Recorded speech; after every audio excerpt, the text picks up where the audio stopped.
welcome to this week's episode of Across the Bifrost, the Mighty Thor podcast, where we explore the world of Marvel's Mighty Thor. I am your host, Ryan Doze, and you are in for a treat today.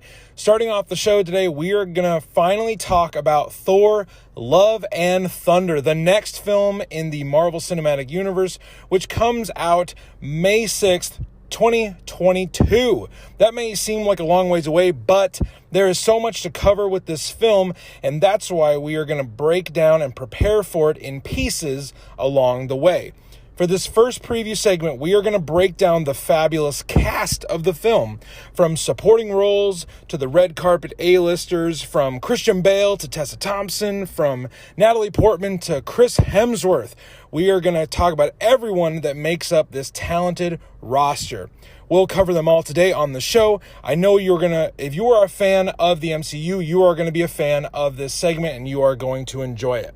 And wait, there is going to be more at the end of the episode. Today, I am joined by former Marvel creator, editor, and all-around awesome guy, Mike Rockwitz, is going to stop by and talk with us about his marvelous journey in the world of comics.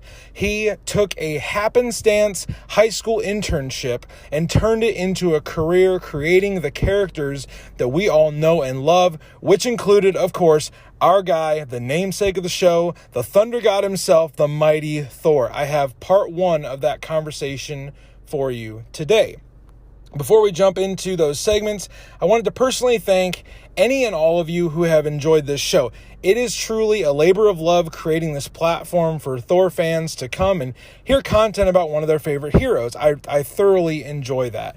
For your listenership, I'm greatly thankful, and if you want to support the show further, consider leaving us a rating and review if you're on iTunes and following us on Spotify. Becoming a subscriber also ensures that you will never miss an episode of Across the Bifrost. Whenever we jump aboard the Rainbow Bridge, you will know, you'll be notified, and you'll be able to enjoy that content. If you would do those things, we would greatly appreciate it. Without further ado, let's get to the show and break down the cast of the long-awaited fourth installment of the Thor franchise, Love and Thunder.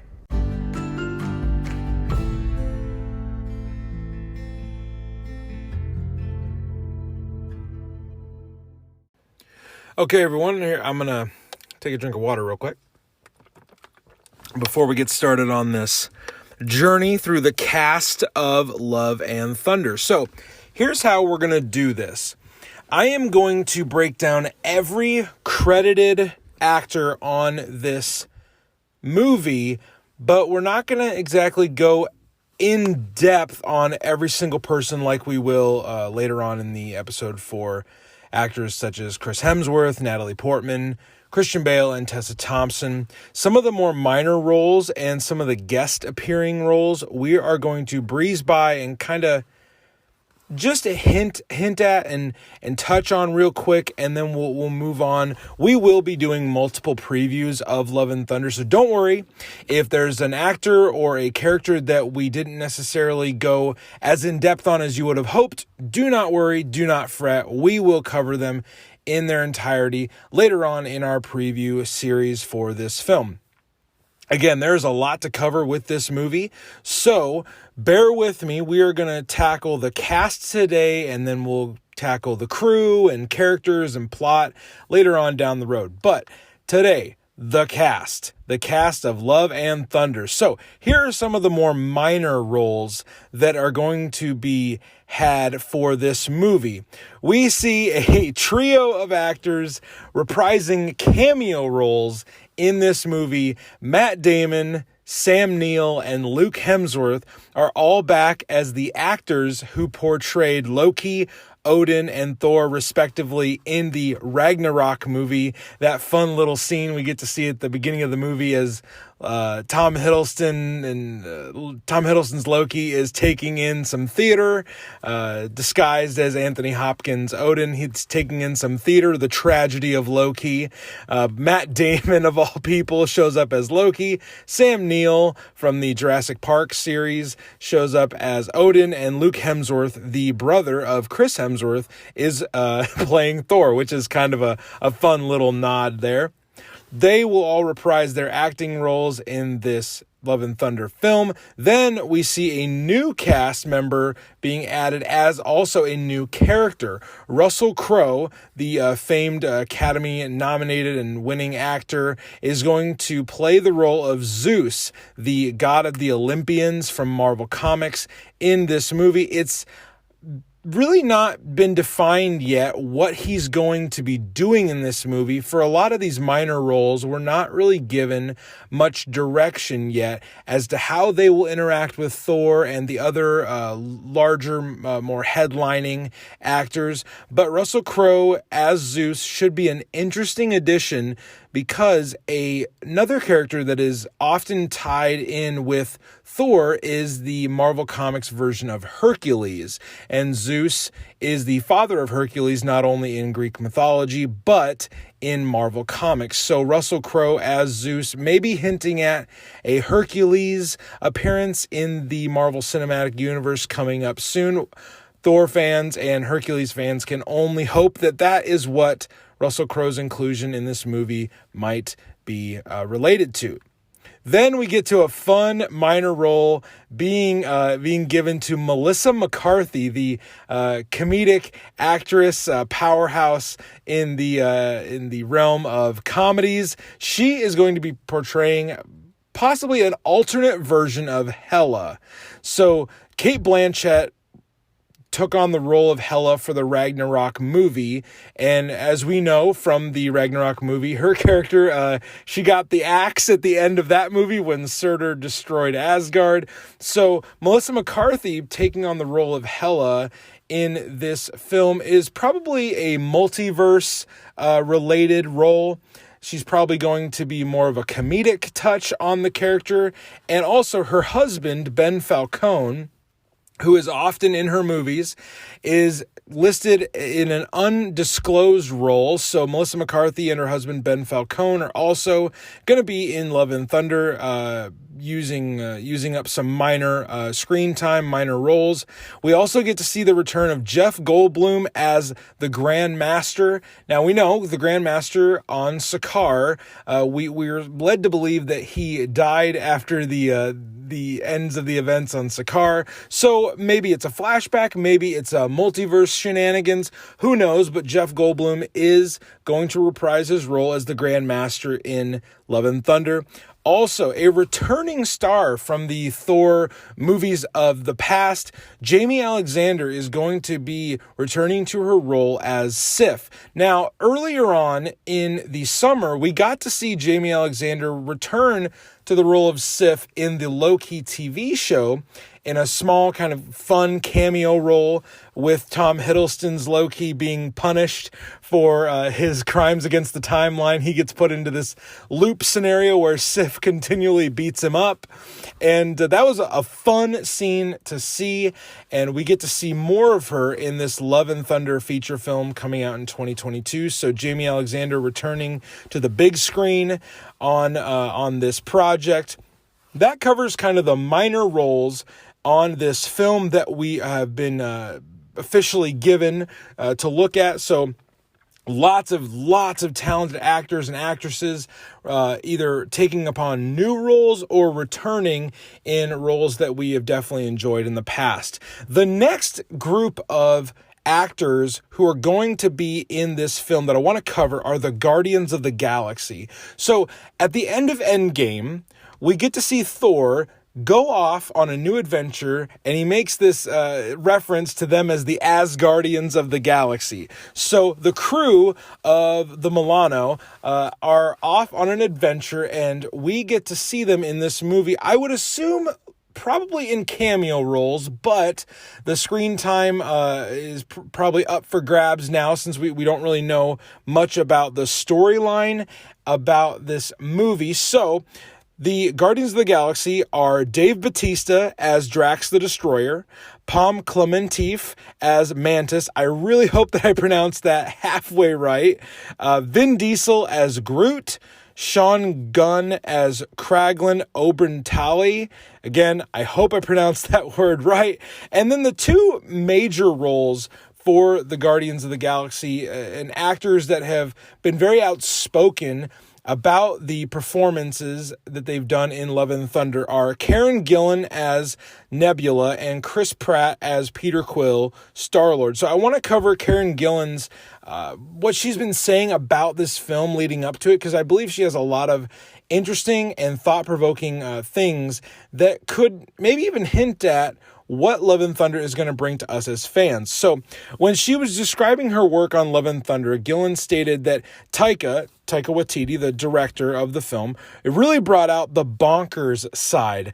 I think everything is just really, really fun, and it's going to be bonkers and wild. So she also goes on to say, I don't know if it's personal levity, like I don't know if she, Nebula, is finding herself funny or if she's just being funny.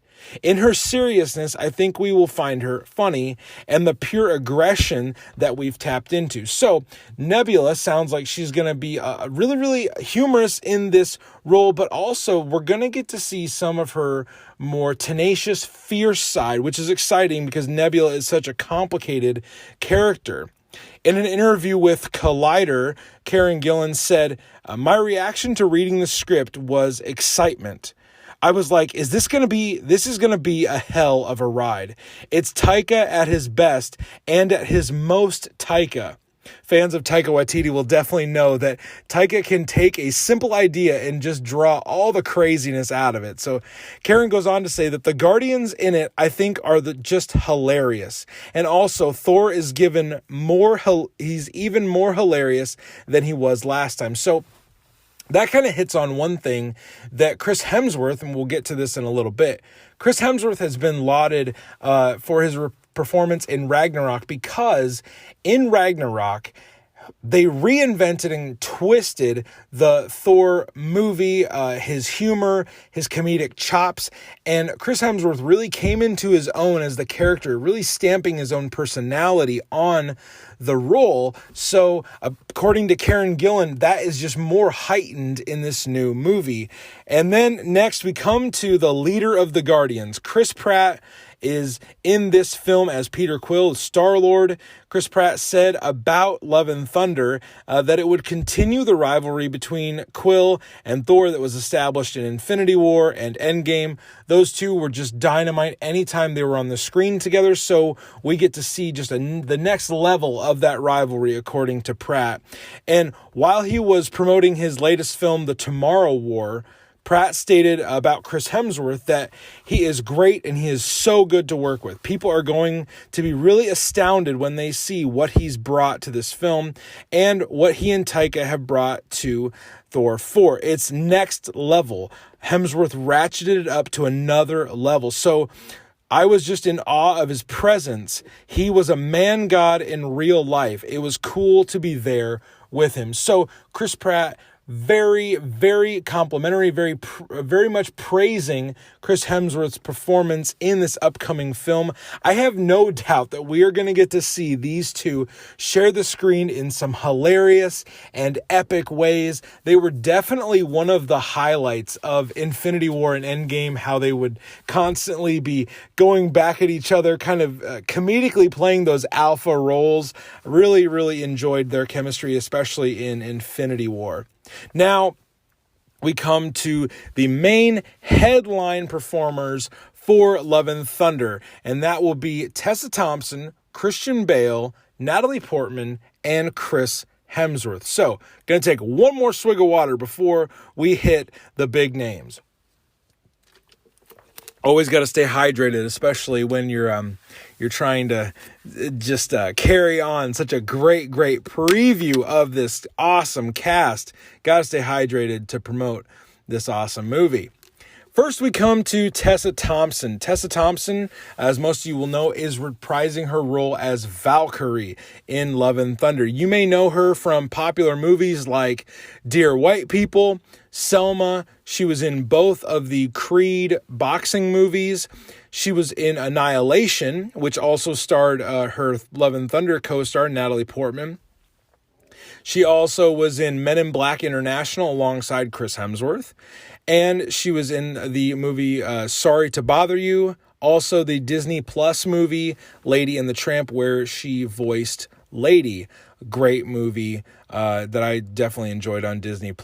She will reprise her role as Valkyrie in this upcoming fourth installment of the Thor franchise. She debuted as Valkyrie in 2017 Thor Ragnarok, and she also made an appearance in the climactic battle with Thanos in Endgame. The last time we saw her was at the end of Avengers Endgame as the new ruler of New Asgard, which was bestowed upon her by Thor before he left with the crew of the Guardians, and now she is the ruler of the displaced Asgardian people. Now, Valkyrie plays an important role in the MCU and in the comics universe because she is an openly prominent LGBTQ hero. The bisexuality of the character is going to be addressed in this movie, according to Thompson and producer Kevin Feige.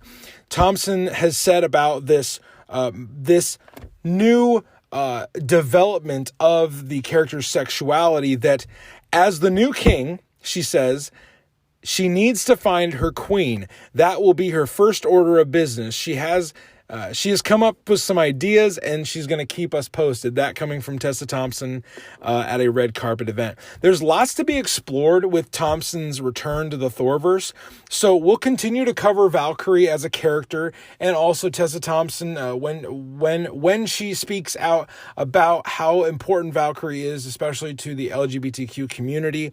We will cover more of that character. We're actually in a few weeks going to be covering the latest issue of Mighty Valkyrie coming from Marvel Comics, and that will be an exciting subject to follow and track as we get ready for Love and Thunder. Now, let's talk about a new cast member and the new villain for Thor Love and Thunder. Christian Bale brings us a fantastic new, very, very fresh villain, Gore the God Butcher. Christian Bale is an Academy Award-winning actor. You may know him from films like Empire of the Sun, The Fighter, for which he did win his Oscar. I absolutely loved the movie The Fighter. He's also in American Psycho, American Hustle, the 3:10 to Yuma remake. My personal favorite Christian Bale movie, The Prestige. If you have not seen The Prestige, you absolutely need to go out and watch that. And he's also, people probably mostly know him nowadays as Bruce Wayne, Batman from the Dark Knight franchise, brought to us by Christopher Nolan. His most recent films were Vice in 2018, where he portrayed former Vice President Dick Cheney, and he was also one of the lead roles in Ford vs. Ferrari in 2019. Ford vs. Ferrari, also a fantastic film. If you have not seen it, go out and watch it. He was officially cast as Gore the God Butcher in December of 2020. Natalie Portman said of working with Christian Bale in their 2015 movie, Knight of Cups, Christian would do surprising things all the time. It was fun to watch and sometimes scary. Like when he's like diving off a dock into the ocean, you don't expect it in the middle of a scene. But he also keeps everything feeling very alive and spontaneous. It was fun. It was a fun and unusual experience. So Natalie Portman, familiar with Christian Bale as a co-star, and definitely gives us this impression that Christian Bale is going to bring not only star power to Love and Thunder, but he's going to bring this sense of energy and spontaneity to the film. So I'm very much looking forward to Christian Bale coming over to the Marvel Cinematic Universe and portraying this character that not a lot of people know about. And as far as it goes for Gore the God Butcher, he debuted in 2013 in issue number 1 of Jason Aaron and Esad Ribick's Thor God of Thunder comic book series. Gore is a vicious killer hell-bent on butchering whole pantheons of gods in the Marvel Universe. We will do a full breakdown about Gore. We're actually going to try and do the entire Jason Aaron run of comics before Love and Thunder. That may be an ambitious task to do, but we're going to give it a shot, and we will definitely be talking about Gore leading up to the film. Suffice it to say, he is one of the most brutal and sadistic Thor villains that we've ever seen, and the God of Thunder has ever encountered. Now we go from villains to returning heroes. So let's talk about Natalie Portman returning to the role of Jane Foster and taking on a new mantle as the Mighty Thor in Thor: Love and Thunder. This Academy Award-winning actress makes her return to the MCU after an almost 9-year hiatus since her performance in Thor: The Dark World. Along with the first 2 Thor films, you may know her from other movies such as The Other Boleyn Girl, Annihilation, which she was also in with Tessa Thompson, No Strings Attached, V for Vendetta. Again, V for Vendetta. If you have not seen V for Vendetta, you need to go watch that like right now. It's a fantastic film. Black Swan, which she received her Oscar for, and she was one of the leads in the prequel Star Wars trilogy as Padme Amidala opposite Ewan McGregor, Hayden Christensen. Star Wars definitely probably the thing she's most known for, if not for the Thor movies. Bringing you up to speed a little bit on where Jane, the character, is at this point in the Thor timeline. She is an astrophysicist and Thor's ex-girlfriend who is undergoing cancer treatment while becoming the superhero Mighty Thor and gaining the powers of Thor. So, according to Looper.com, Natalie Portman was not going to come back to Marvel for just anyone. Taika Waititi really was the linchpin in the decision to come back to the role of Jane Foster and to the Marvel Cinematic Universe. Waititi's idea for a female Thor was very attractive to Portman, and she trusted Waititi's vision and signed back on to do this film because she was going to be done with the Marvel Cinematic Universe. According to studio chief Kevin Feige, the director, Taika Waititi, won her over quickly, and they just hit it off. Feige said that they had been in touch with her. She was a part of the MCU family, and when they put her and Taika together, it just made sense for them to agree to go forward with this idea. In 2020, Portman stated, "I can't tell you that much about the film. I'm really excited," she said. "I'm starting to train to get muscles. If there can be all these female superheroes, the more of them there are, the better it is. I'm trying to think. It's based on the graphic novel, The Mighty Thor. She's going through a cancer treatment and is a superhero on the side." So Portman kind of sprinkling in a little bit of those teases and those little tantalizing bites of information that we wanted from her return to this role, and definitely knowing that she is going to be portraying the Mighty Thor, again, based on a Jason Aaron era creation in the comic books, is definitely excited. I'm very excited for Natalie to return to this movie and bring a fresh version of Thor to life. Jane Foster Thor is one of my favorite versions of Thor, and definitely we are going to be covering Jane Foster's run as Thor in its entirety. So I'll restrain the rest of my excitement until then. But until then, just know I'm really excited for this character and looking forward to them expanding and seeing Jane Foster get the Taika Waititi treatment, whatever that entails. Here we are. We come to the headliner, the man that brought the role of Thor to life into the big screen. Chris Hemsworth returns to the role of Thor in this upcoming film. This will be his 8th full-length feature for Hemsworth in the role of Thor. It will not be his last. Hemsworth has said that this is not his goodbye to the character.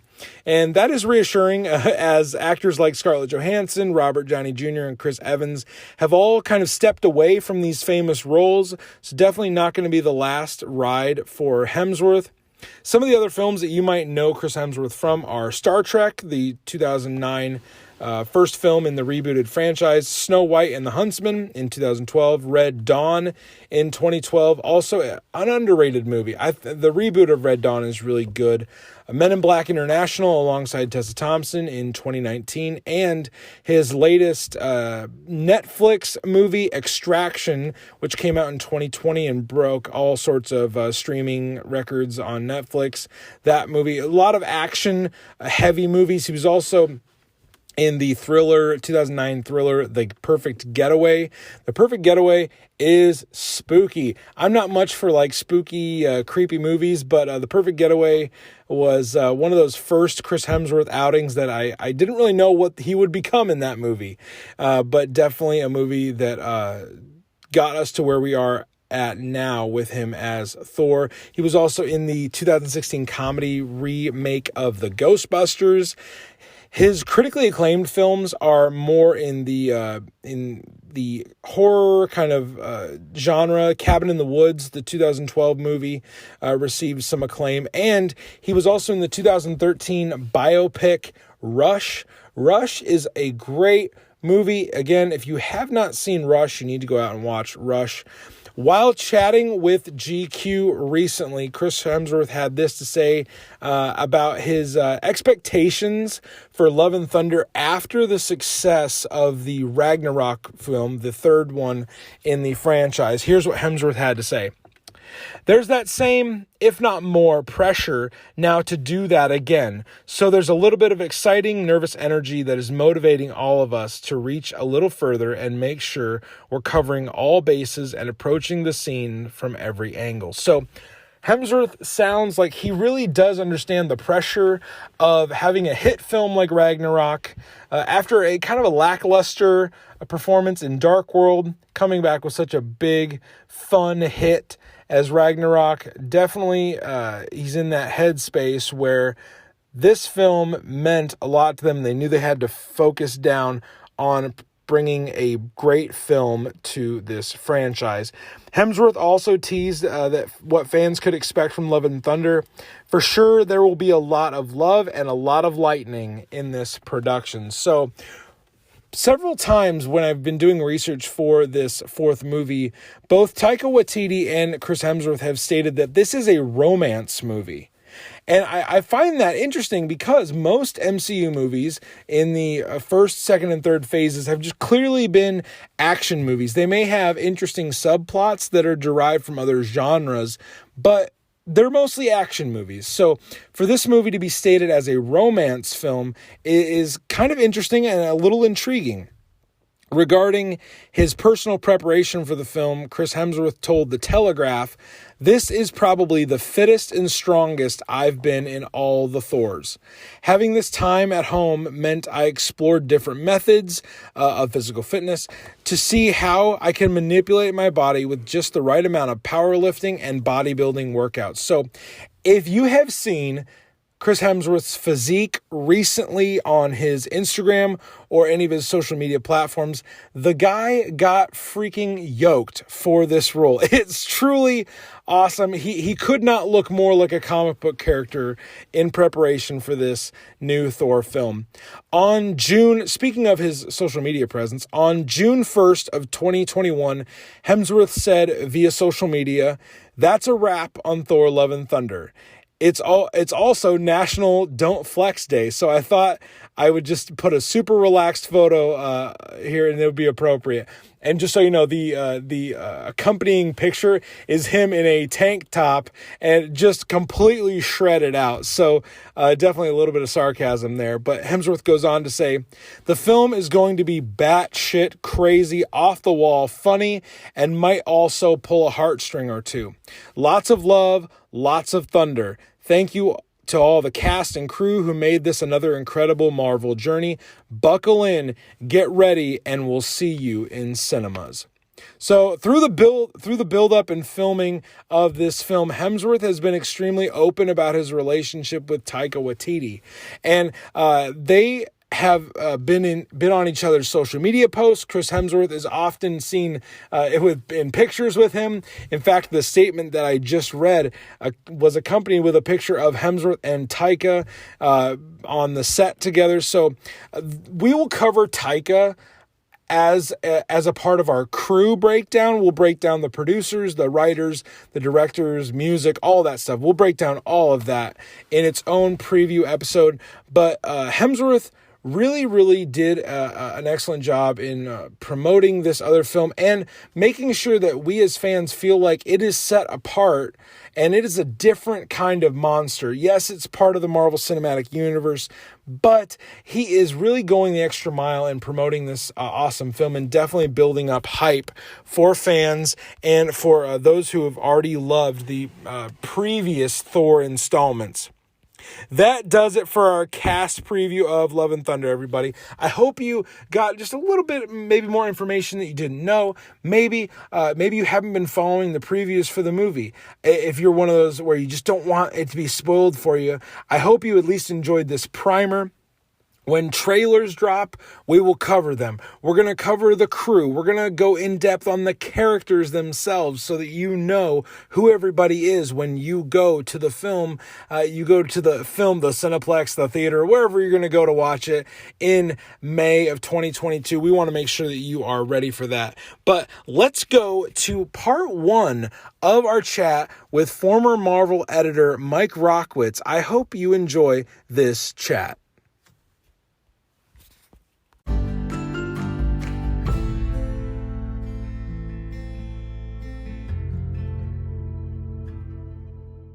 Okay, everybody, welcome to this week's interview.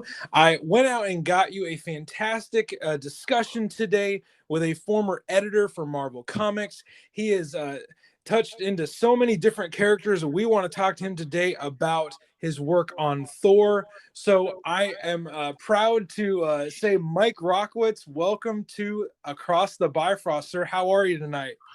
Well, first of all, thank you, Ryan, for reaching out to me via Facebook. It's always nice to get in touch with people who remember me first and foremost. So I'm doing well. I'm excited that we get to talk about one of my favorite characters in existence, the mighty Thor. It's a privilege, actually. I've been out of comics for so long.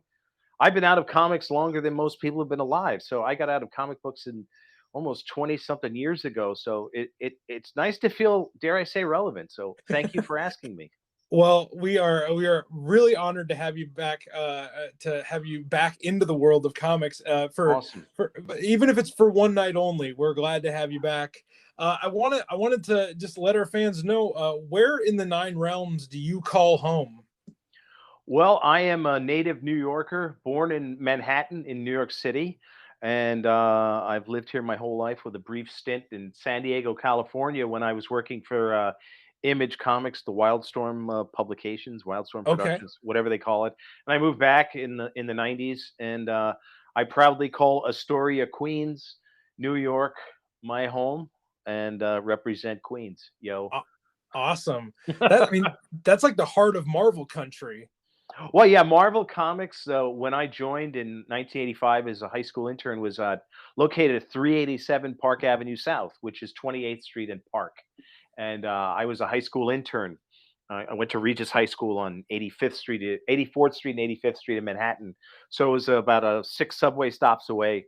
So after school, I'd get to go down to a Marvel Comics. So that's where it all began in 1985. So that honestly, that's a perfect setup for how I want to introduce people to you. What are some of your first memories of comics, since you got into it when you were in high school? But what were some of your first memories of being introduced to superheroes and comics as a whole?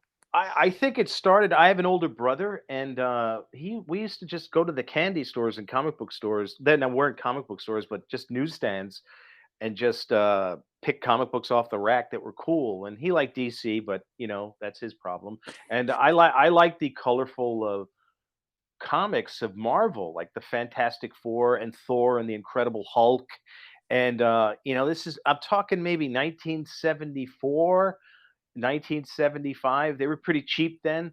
My mom was always cheap too, so she'd give us a buck, and you get 4 or 5 comic books.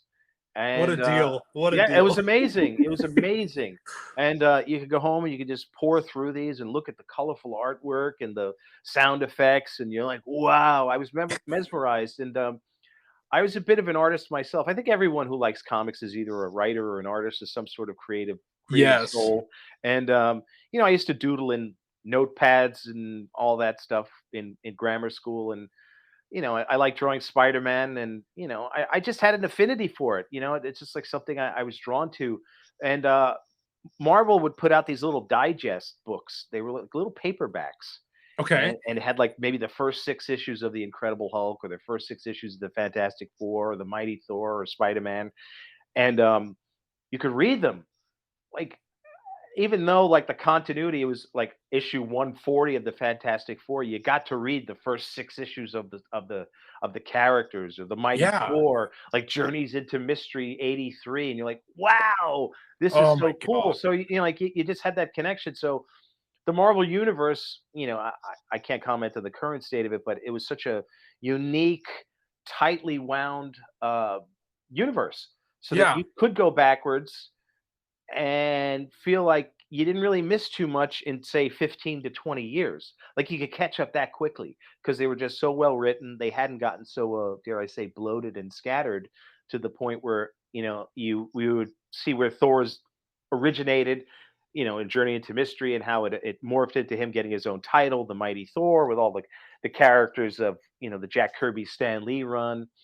And then you went on to John Buscema, and like that was a bit of a transition too, because you go from Jack Kirby to John Buscema. Jack Kirby Yeah. was this like very high stylized. He's my favorite artist of all time. I, And then went to John Buscema, who was a much more illustrative and polished artist, and understood anatomy, and like he was equally dynamic. It was just different, but it was still awesome because it put a different spin on how Thor was. Just the scenes, and the women looked exotic, and the monsters still looked ferocious, and the writing was good still. And then I just kept up the interest, and I was a fan. yeah. Like I just collected. I didn't think of anything of it. I had a subscription, where you got them in the brown Yeah. paper wrapping in your mailbox. And once those subscriptions ran out, I would just, fill the gaps with wherever back issue stores. Because in Manhattan, where I grew up, you had a cool store, I think on Second Avenue, called Super Snipes, and like Okay. 82nd and Second, and you could go in there, and it was just a nice place to go, and you could smell the old paper, and you'd Oh, see the old issues in plastic bags hanging on walls or in frames, and old artwork.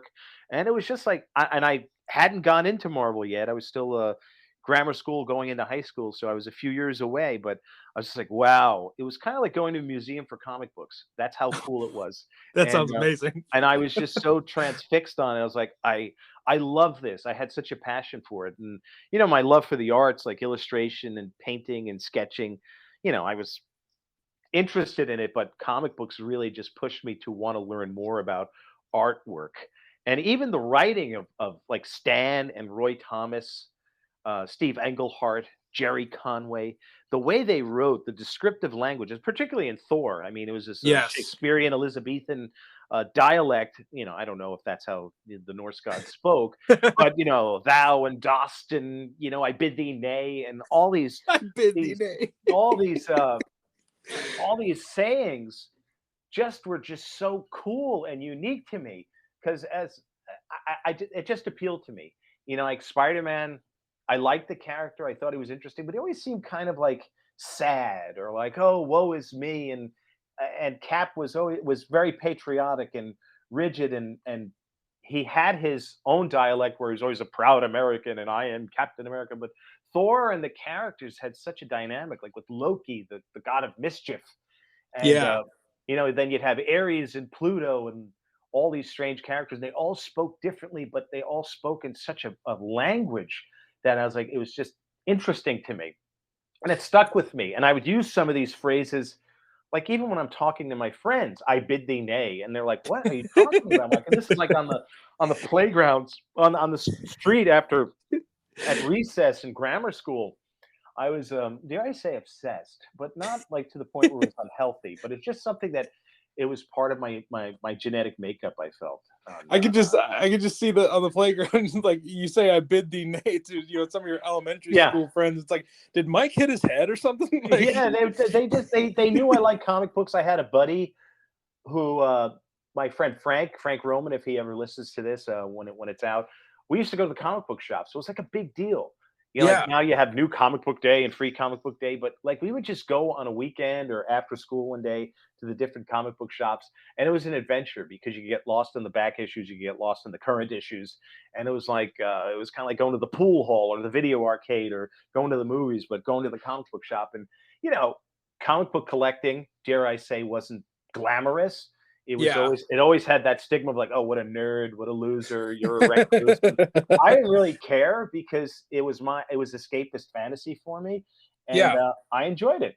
And my friends just left me alone because they saw that I was passionate about it. They saw that I liked to draw the characters, and they're like, wow, he's really taking this seriously. And so when now flash forward to when I'm actually at Marvel and people realize that I'm there and they're like, wow, Mike, you actually you did it. So it was just a cool experience. So those are my early memories of it. And people encouraged me to buy comics. They never said, oh, stop reading that, it'll rot your mind or anything like that. Because if anything, it was improving my vocabulary by leaps and bounds. And Yeah. I went to great schools too.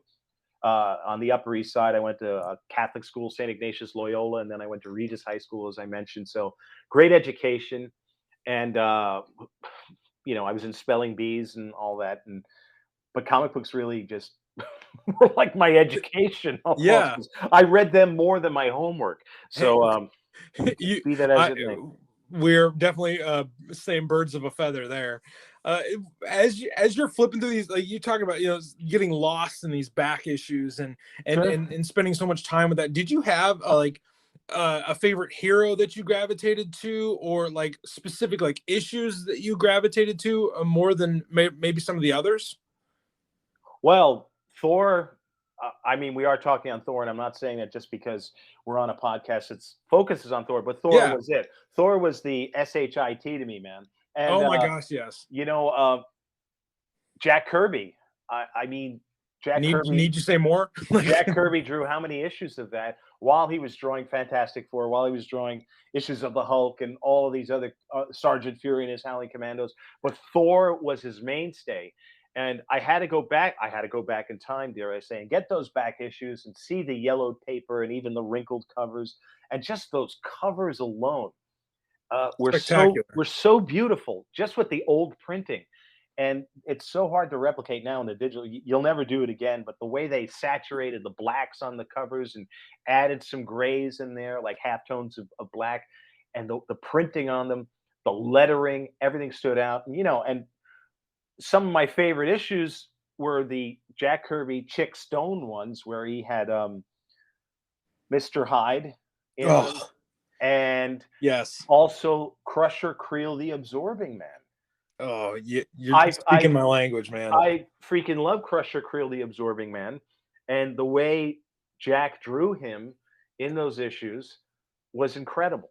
He just looked like this larger than life. And the cover, one of the covers that I think Vinnie Coletta was the inker on the inside, like he's situated between these buildings, almost King Kong like, because he had grown, he had absorbed the building, and he was almost 40 stories high or something.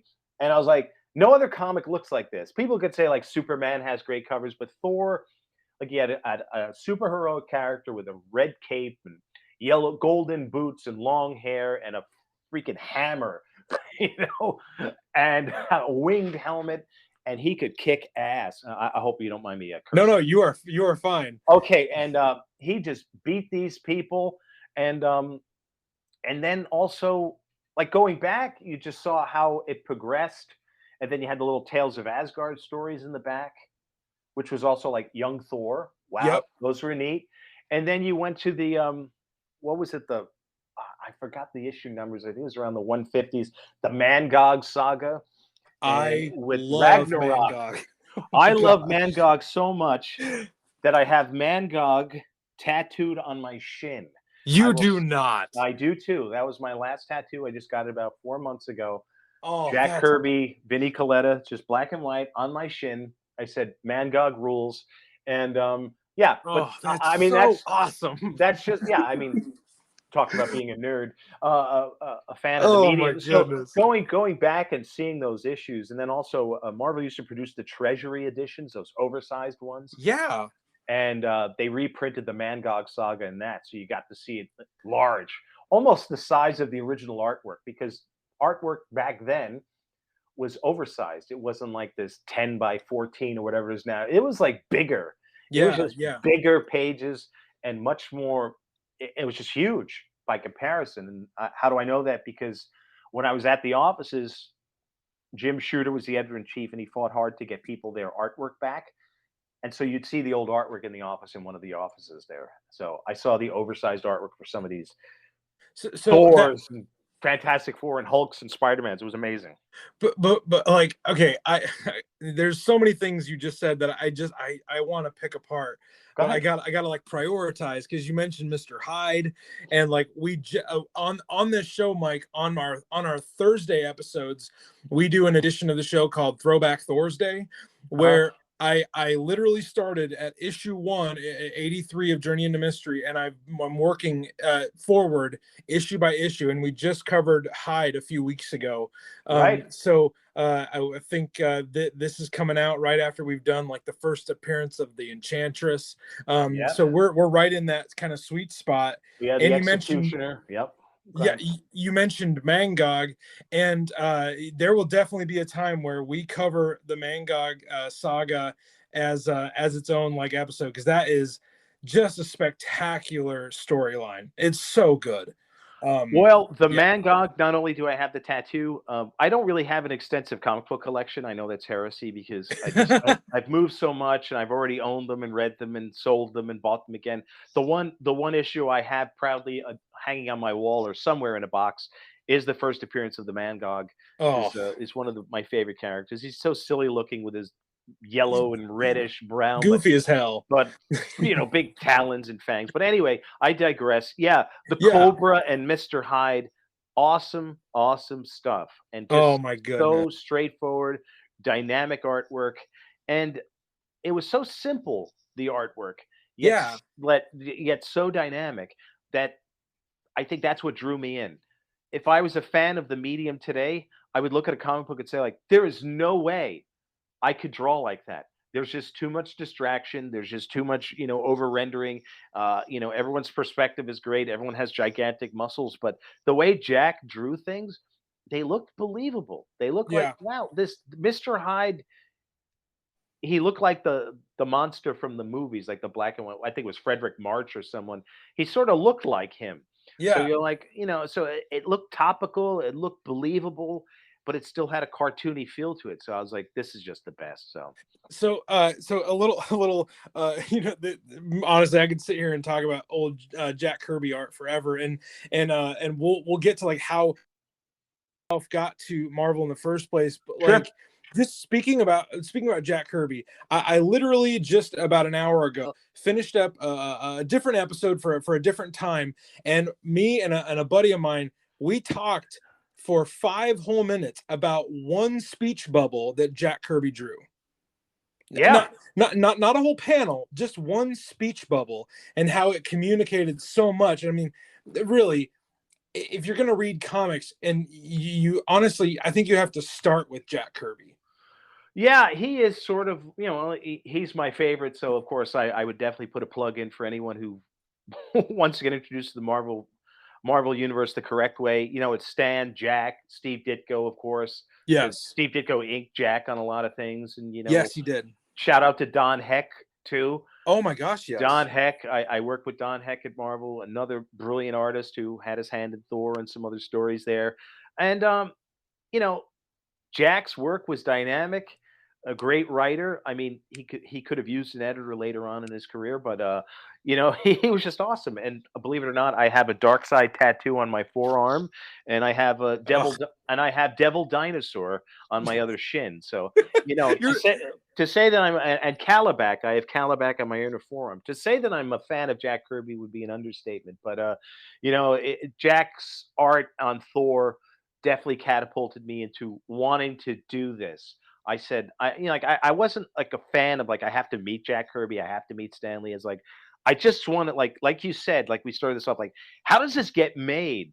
Like Yes. how do I figure out how to make this so I could do it, or I could learn how to do it, or I could just do it myself, or work with the people that do it and be a part of Marvel, be a part of the Merry Marvel Marching Society. How do I do that? Because So- there was such a sense of community in the bullpen bulletin pages. yes. You always felt like you knew these people, because they just wrote about them. Like, here's a tour of the bullpen, and there was a Foom magazine, Friends of Old Marvel Oh, that magazine, and they would have like charts of the bullpen, and I'm like where people sat in the offices, and I was like, something it clicked in my head. I was like, I want to be a part of that, and eventually I was. In yeah, one, exactly.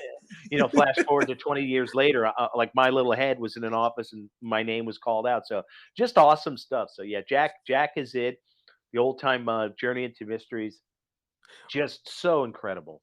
You're talking about you in the bullpen. So let's Uh-huh. let's get up to that point. Like, was it always your dream to work for Marvel, or was that just something that kind of came together organically? Tell us kind of your origin story Right. with getting to Marvel. Well, I guess I was at the right place at the right time. I always wanted to work in comic books all throughout high school. I just doodled in my notepad. I'd get to school early and just draw and draw and draw and draw these crazy characters. And then when I was a senior in high school, uh, they had internships programs, and a few kids in my school and the years before me had worked at Marvel Comics, so it was always like planted in my head. But, like, when you're a sophomore, a freshman, or even a junior, like, you're not even paying attention to that stuff. It's like, you're still a No, you're kid. not. And then it's like, "Oh, I have to get a job, an internship." I didn't even know what that meant, and, like, I couldn't just Google the word. So, uh, my time came, it was senior year, and they're like, "Well, what do you wanna do as an internship?" And I'm like, "I don't know. I'd love to work in Marvel Comics."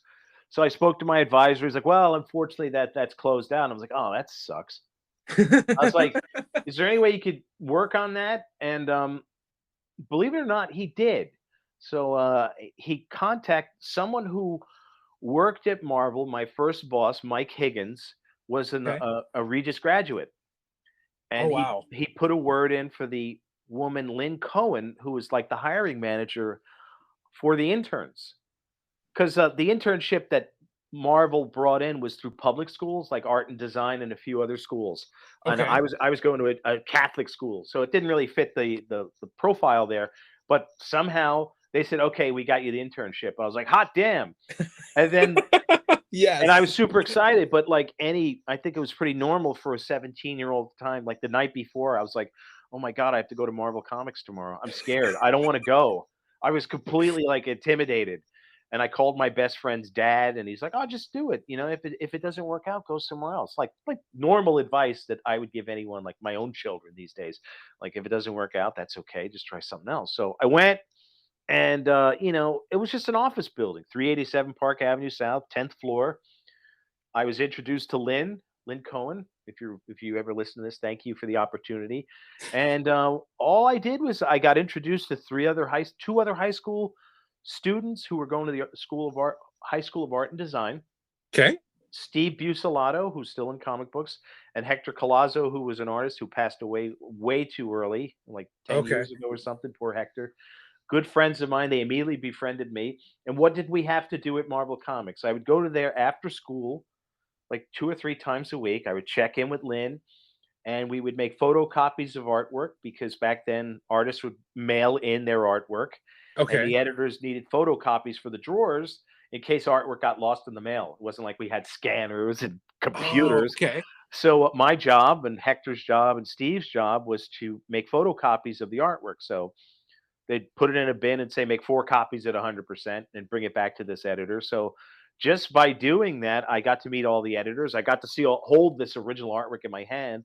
At the time it was 1985. So I think the first piece of artwork I ever held was a Herb Trimpe, Barry Windsor Smith Machine Man limited series. I Oh think that my was the first gosh. thing I ever worked on. And then there was also some Secret Wars work and just all cool stuff. And I think Simonson's Thor pages may have been in there. I'm not entirely positive, Oh, but stop. that is 1985. Oh my So goodness. and then also another job of ours was to sort the fan mail. Okay. So we would get bags of fan mail. We'd have to open and I think Thor's tagline was "The Hammer Strikes," Okay. and then the Hulk's was "Greenskins mailbag," and "Don't Yield, Back Shield" was shields or whatever it was, and power packings, and so we would have to sort the mail, open it up, and sort it, put it into folders, and then bring it to the editors so they could write their letter columns. And that Okay. was such a pain because there was just tons of submissions that you had to sift through because everyone wanted to get into comics. So you'd see all this artwork, like people sending in terrible drawings and stuff, and we'd have to put it into separate bins for our someone to review. And it was also the time of the Marvel tryout book. I don't know if you're familiar with that, but it was I'm not familiar with that. yeah. The Marvel tryout book was basically this oversized, like 60-page book where it showed you how to do comic books and Okay. how to make a comic book, and it had tryout pages where you could practice lettering and inking. It was the actual wasn't the exact Bristol board that the artists were using, but it showed you how to do it. And they gave you sample Bristol board to say practice inking, practice lettering, or maybe even pencil. So Okay. everyone would be like sending in copies of that, and we'd have to sort through that. So it was fun. It was busy work, and then once a week everyone each intern would rotate and we get to work a morning in the Marvel bullpen. Like some days we were in there in the morning instead of the afternoon. So it was a morning in the Marvel bullpen where Okay. everyone had their drawing tables and we got to our first order of business was we had to get coffee for everyone. So it was about 15 cups of coffee from the local deli. Okay. So I'd get everyone's coffee orders, and then I'd basically learn how to make the comics, like do paste ups, mechanicals. This guy Barry Shapiro, may he rest in peace, he taught me how to do paste ups with Okay. with Important. with 2 coats of rubber cement to paste up letter columns and word balloons and things like that. And they showed me how to create how to size for photo stats in case panels of art need to be resized, like blown Okay. up or reduced. So uh, I just was like, "Wow, this is way cooler than anything I ever learned in school." So, everyone was like, "Oh, we need to fix this, we need to fix that, go get coffee," and I just befriended everyone. It was an amazing opportunity to just meet everyone you wanted, and guess what? On Fridays, once in a while, I got to lead the Marvel Comics tour because there used to be Okay. a tour of the office. So I would just take people around and show them the 10th floor, show people in the Marvel offices, the different editors.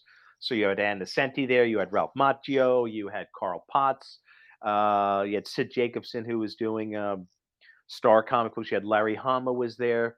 You had Denny O'Neil was still there. Okay. Jim Owsley, I don't know what he's called now. I think he changed his name, but yeah, Okay. he was Jim Owsley then. Awesome guy too.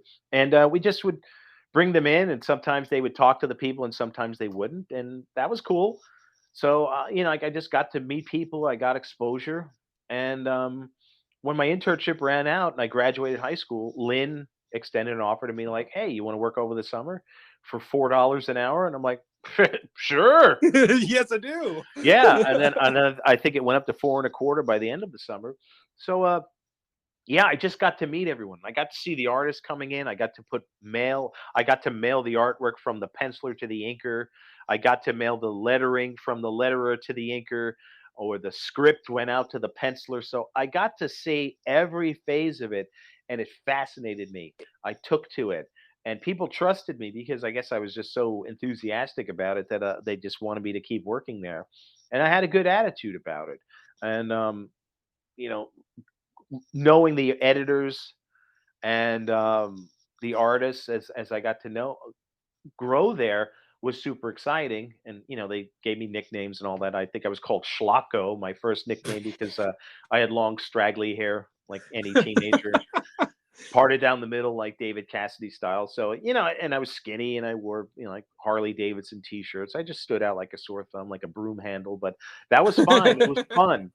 And I just had an awesome experience. So how did I get into becoming an on the editorial staff? Was Yeah, yeah. I was uh I was going to college, I was going to the School of Visual Arts, which was on Okay. 23rd Street in Manhattan. So it's about a 6 block walk, 8 block walk away from the offices. So I'd go to the offices like when I didn't have class. And then eventually, while in college, the new universe was cropping up. The editors of that got fired, like this guy Elliot Brown and John Morelli. They got fired, or they quit, or they got pulled off the books. I don't know Okay. the back office stuff by Jim Shooter because that was his baby. Okay. And the new universe was born. And Mike Higgins was an assistant editor who I knew. He's the guy who broke me in through the internship program. And then he's like, I need an assistant editor. And I'm like, what does that mean? He's like, do you want to work here? I was like, sure. Like, Yes, so please. I kept going to school, and eventually I just transitioned to full time work there, and I was making $14,000 a year, a whopping $14,000 a year. You were rolling in dough. I was balling back then, as the kids call it today. I was flossing, and I was working on the new universe. And the new universe, and I'm on a new universe fan page here, so the fans of the new universe, shout out to them, Okay. all 500 of them. Was to me an abomination. I was like, what the hell is this? I want to work on the Hulk and Thor. Like I had my sights set on something greater than the new universe, like Star Brand and Justice and Kickers Inc. and Night Mask and Spitfire, but it was a way to break in. Yeah. And then one of the other titles that Mike Higgins was given was the Silver Surfer. So Oh like, my gosh. Ooh, the Silver Surfer. Cool. Finally a real legitimate Marvel comic instead of the new universe. But I like the new universe. It taught me how to make books. It taught me how not to make books. It taught me how teams are assembled, how to make deadlines, how to set deadlines, how to track things, because it's a big deal. Like being a comic book editor or an assistant editor is a big deal. The name is just in the credits, but they're basically like a baseball manager or a coach, Okay. and they assemble the team. So they're responsible for hiring the writers and the artists and the letterers and the colorists and anyone else who's on it. So they're responsible for that. So they're looking for reliable people. So they're talent evaluators, and they also want someone who understands the continuity of the characters. With the new universe, none of that existed. So it was sort of like, well, you work with what you're given. Yeah. But say when you're given the Silver Surfer, you can't just hire any kid off the street to say, okay, here's the keys to the Silver Surfer, go make it, and it'll sell millions, because that's unlikely anyway. So that's where I learned. That's where I like cut my eye teeth, so to speak, on how to do this. So I just remained an assistant editor on the new universe and the Silver Surfer, and then Mike quit, and I went over to Howard Mackey, and Howard Mackey, awesome human being, loved working with him. He was so mellow, so cool, and he became the writer of Ghost Rider and Spirits of Vengeance and all that other good stuff in the 90s. Cool. And he was super cool to work with, because I was a kid. I was like 19 or 20. So a 19-year-old kid or a 20-year-old kid, you're easily distracted. Like I have a 20-year-old daughter, Maddie, and my son is 18, Sean. Shout out to you kids, love you guys. And what it is like your attention span is all over the place. I was no different, and I was like a bucking bronco, out partying at night and then trying to get to work on time, which I never did. So full disclosure. But Howard was patient, and then eventually I got moved over to Terry Cavanaugh. Terry Cavanaugh was promoted to editor, and he took over this weekly comic book or bi-weekly comic book called Marvel Comics Presents. I don't know if you've ever heard of that. So that's the one that I have heard the name before. That had 4 8-page stories in it. So it's 32 pages, no ads, came out every 2 weeks. So, and he worked on Excalibur. So I got to work with Chris Claremont and Alan Davis and Paul Neary on that, which was super cool. And with that in mind, like working on Marvel Comics Presents, you got to work with everyone because he needed stories, he needed writers, he needed everything. So there would be series, like the first one had Wolverine in it. So we worked with Chris Claremont and John Buscema, worked with like Walt Simonson drew the first cover ever on that. And, it had these backup stories, and it was a great experience because I got to understand more of the Marvel universe in that year's worth of time. And eventually, Ralph Macchio, who was editing Thor, Yes, Captain yes. America, and the Fantastic Four, needed an assistant editor, and Ralph and I got along smashingly. So when there was an opening there, I shifted offices, and I had arrived. I had arrived at the offices of the Mighty Thor, Captain America, Fantastic Four, and I think Doctor Strange at the time. So I was my happiest there. So 'Cause that brings us up to you were assistant editor on Thor starting what year, Mike? maybe 1988, 1989. Okay. So I just so currently in the Mike Rockwitz epic, we're in 1988. So up until this point, outside of your work on Thor, what were some of your like you say like maybe your three favorite books you had worked on up until this point? What would you say? Wow, that's a tough one. I could say, well, working at Marvel Comics Presents was amazing because I worked on the Black Panther limited series with Don McGregor, Gene Colan, Tom Palmer, and Joe Rosen. Very And cool. what had happened was that Glynis Oliver was the colorist, and she couldn't meet one deadline. So Terry's like, "Hey, we need a colorist. Can you do this 8 pages overnight?" And I was like, "Sure." And Don McGregor, bless him, one of the most amazing human beings and creators I've ever met, who doesn't get enough credit as far as I'm concerned, even in present day with the success of the Black Panther. Uh, I went over to his house in Brooklyn, and we went over every single panel of Gene and Tom's artwork, and I colored it in front of him. I barely got any sleep, and that broke me in doing that. So that was a really Awesome. rewarding experience, and so that was one of my favorites because I got to work with Gene Colan and Tom Palmer, who were just my idols. And then I worked on an issue of Wolverine with John Buscema. I was a colorist on that. So I think mostly like anything I was Yeah. creative, like editing things and being the assistant editor, I just enjoyed coming to work every day, even though I never showed up on time. It was just exciting to hold the artwork, talk about the stories, have input in the plot, have input on the story arcs, and like where we're going to be in 6 months or a year with this character. How can we tie it into something else? I always had that enthusiasm about it, how to work on it. So those are some of my favorites. Yeah. And along the way, I also Mike Higgins also worked on Conan the Barbarian. A shout out to Conan the Barbarian, Okay. a Yes. licensed character, and Patty Redding, Patricia Redding. She was like the managing editor of Conan the Barbarian and the black and white magazines and all that.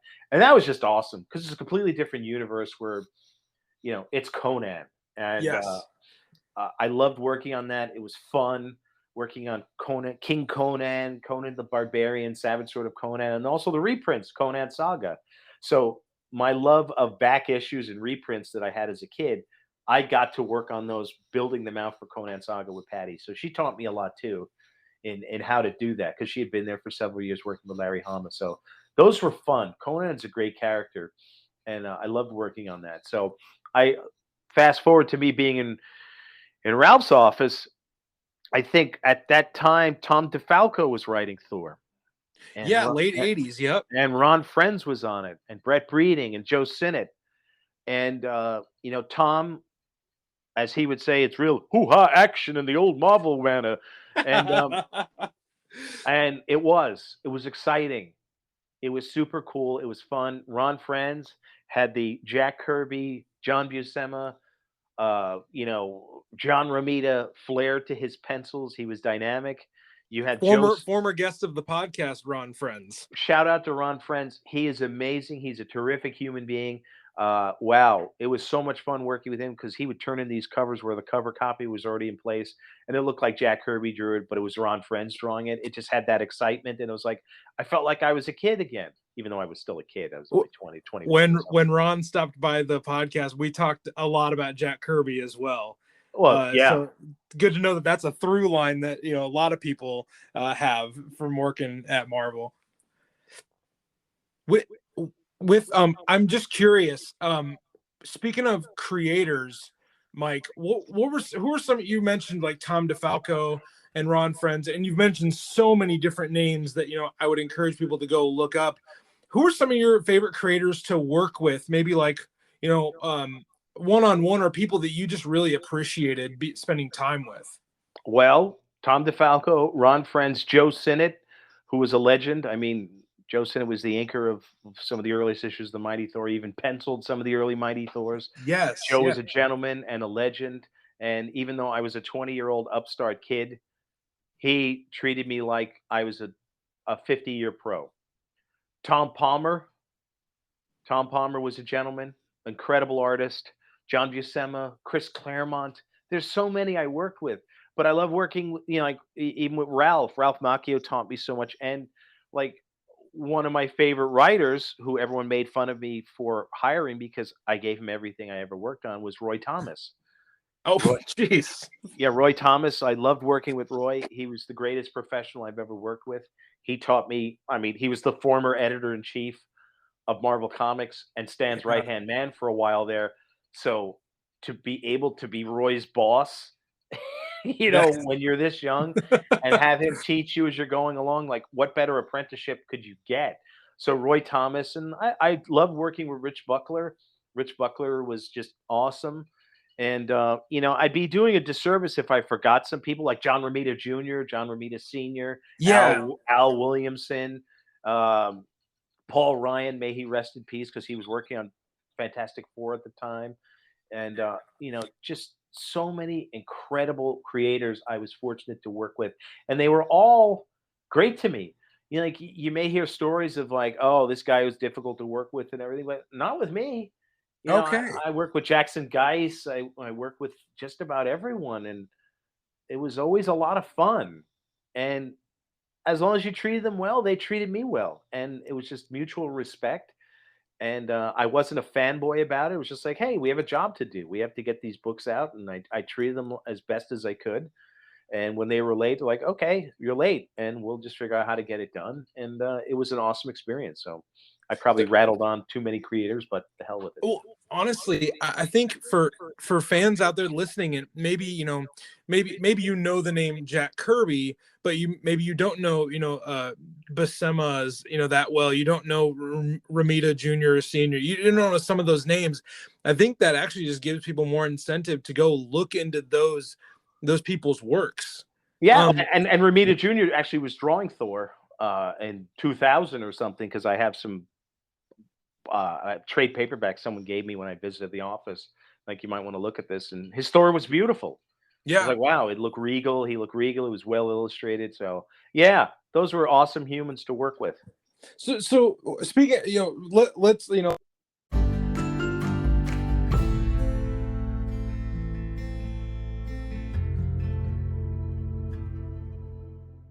Well, that does it for the show today, everyone. I hope you enjoyed our breakdown of the cast of Love and Thunder, our first time covering that movie on the podcast, and I hope you enjoyed part one of our chat with Mike Rockwitz. Next week on the show, we'll have the remainder of that conversation with him, and we will be jumping into a brand new list on the show. We did a list about Odin moments way back during our All Father's Day special, but next week, we're bringing it back. We're going to do a list on Thor's top villains. If you love villainy and you love lists, you're going to enjoy this episode. We cover everybody from Surtur to Hela, from Malekith to Loki. It's going to be a good time. And we have some of our mightiest guests lined up to return on that show. As always, we thank you for listening to the show. Be sure to share it with a friend, and don't forget to rate, review, and subscribe the show wherever you find great podcasts. If you want to talk more about Thor and his world, go follow us on Instagram at Mighty Thor Podcast, and we would love to chat with you there. I have been Ryan Doze. I hope you had a great time today, and until next time you join us aboard the Rainbow Bridge, don't forget to stay worthy.